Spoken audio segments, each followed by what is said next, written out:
A tecnologia de banco de dados no SQL é um tipo de banco de dados que armazena informações em documentos JSON, em vez de colunas e linhas usados por bancos de dados relacionais.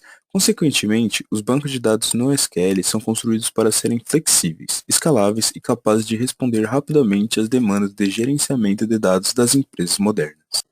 O NoSQL surge para abranger pontos fracos dos bancos relacionais. Por exemplo, em um banco que você precisa armazenar estruturas dinâmicas, tem um grande volume de dados, grandes como o banco do Google ou Facebook, e tratar dados em estruturas distintas das tabelas convencionais, como grafos e documentos.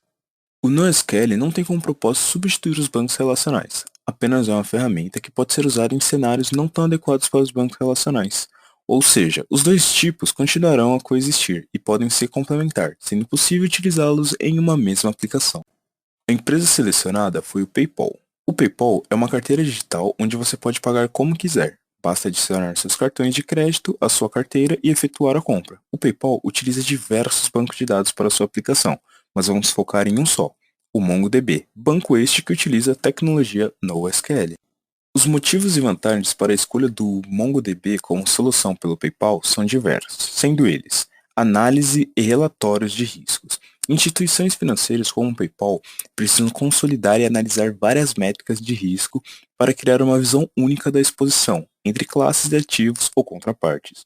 Usando a linguagem de consulta dinâmica do MongoDB, é garantido acesso granular a qualquer atributo de dados. A estrutura de agregação nativa do MongoDB oferece a eles uma ferramenta poderosa para agrupar e remodelar dados em grande escala para análise.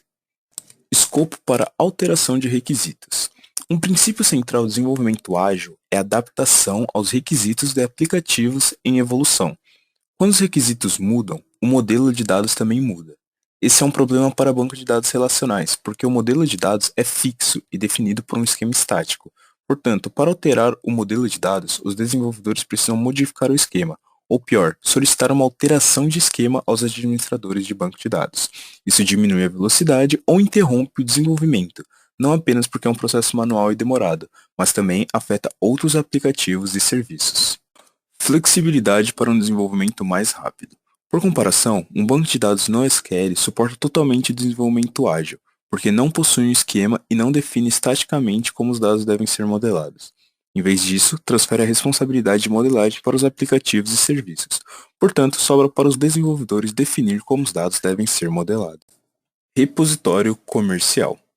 O PayPal, por se tratar de uma instituição financeira, é obrigado a armazenar dados comerciais por 7 anos ou mais. Com o MongoDB, é possível reduzir custos escalando o armazenamento de dados em hardware comum, uma vez que os esquemas flexíveis do MongoDB permitem integrar transações diversas em um único banco de dados.